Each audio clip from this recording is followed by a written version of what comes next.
आज के इस वीडियो में हम बात करेंगे कि खजूर का कब, कैसे और कितना इस्तेमाल करना चाहिए, इसके फायदे और नुकसान क्या हो सकते हैं और इसे किन किन चीजों के साथ खाना ज्यादा बेहतर ऑप्शन हो सकता है। अगर आप वजन बढ़ाने या घटाने की डाइट फॉलो कर रहे हैं तो ऐसे में खजूर को आपको किस तरीके से अपने खाने में शामिल करना चाहिए। लेकिन खजूर भी कई तरीके के होते हैं और सभी के कुछ न कुछ अपने फायदे भी होते हैं, लेकिन एक ऐसा खजूर भी होता है जिसका आपको कभी भी इस्तेमाल नहीं करना चाहिए और इन सब बातों के बारे में हम वीडियो में जानने की कोशिश करेंगे। दोस्तों, खजूर ड्राई फ्रूट्स यानी कि सूखे फल की श्रेणी में आता है, जिसमें कॉम्प्लेक्स कार्बोहाइड्रेट की मात्रा सबसे ज्यादा होती है और जो कि शरीर को एनर्जी प्रदान करने का काम करता है। साथ ही इसमें कई तरीके के विटामिन्स और मिनरल्स भी मौजूद होते हैं जो कि ब्रेन फंक्शन को इंप्रूव करने और हड्डियों को मजबूती प्रदान करने का काम करता है। इसमें पाए जाने वाला फ्लेवोनाइड, फेनोलिक एसिड और दूसरे एंटीऑक्सीडेंट याददाश्त को बढ़ाने, आंखों की सेहत को इंप्रूव करने और कैंसर जैसी बीमारियों से प्रोटेक्ट करने में भी काफी हद तक मदद करता है।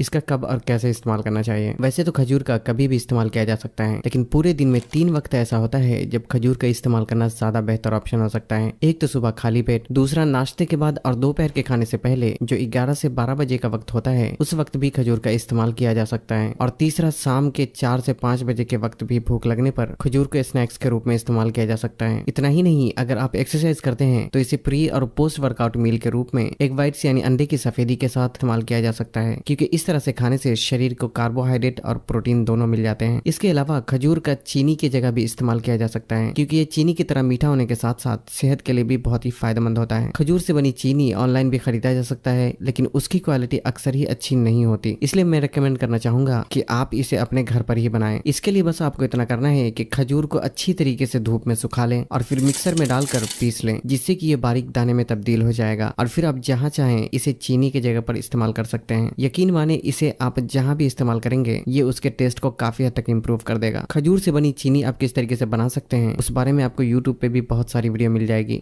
अब बात करते हैं कि आप एक दिन में कितना खजूर खा सकते हैं। दोस्तों, ये आपके फिटनेस गोल पे डिपेंड करता है। खासकर खजूर एक सूखा फल होने की वजह से इसमें नेचुरल शुगर और कैलोरीज भी ज्यादा होती है, इसलिए एक बार में इसका थोड़ी मात्रा में ही इस्तेमाल करना चाहिए। आमतौर पे अच्छी सेहत मेंटेन करने के लिए सुबह खाली पेट 2 से 3 खजूर खाना ही काफी हो जाता है और ज्यादातर लोगों को खजूर का इसी तरीके से इस्तेमाल करना चाहिए।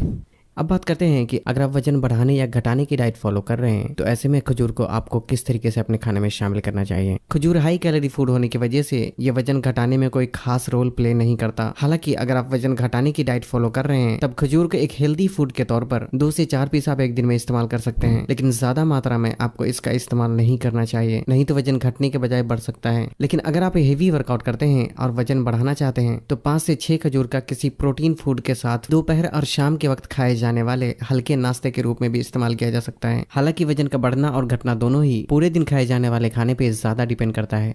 कौन सा खजूर नहीं खाना चाहिए। दोस्तों, खजूर कई तरीके के होते हैं, जिनमें से ज्यादातर शरीर के लिए फायदेमंद होता है, लेकिन एक खजूर ऐसा भी होता है जो यूं तो अंदर से बहुत ही सख्त लेकिन बाहर से चिपचिपा और रस से भरा हुआ होता है, मानो ये खजूर नहीं गुलाब जामुन हो। इस खजूर को चीनी से बने केमाम में डुबोकर निकाला गया होता है और जिसकी वजह से बाहर से ये इतना रसीला दिखता है। ये खजूर बहुत ही कम कीमत पे हर जगह आसानी से मिल जाता है, लेकिन इस तरह का खजूर का लगातार इस्तेमाल करने से ये फायदे के बजाय शरीर को नुकसान पहुंचा सकता है। इसलिए खजूर चाहे आप किसी भी टाइप का क्यों न खरीदें, एक बात का हमेशा ख्याल रखें कि वो बाहर से चिपचिपा और रसीला बिल्कुल भी ना हो, क्योंकि कुदरत ने दुनिया में जितनी भी खाने की चीजों को बनाया है उसके अंदर रस होता है, बाहर नहीं। बाहर रस वाली चीज तो इंसानी दिमाग की पैदाइश होती है। तो बस आज के लिए इतना ही। अगर वीडियो पसंद आई हो तो इसे लाइक और शेयर करके चैनल को सब्सक्राइब करना भी ना भूलें और तब तक के लिए अपना ख्याल रखें। अल्लाह हाफिज।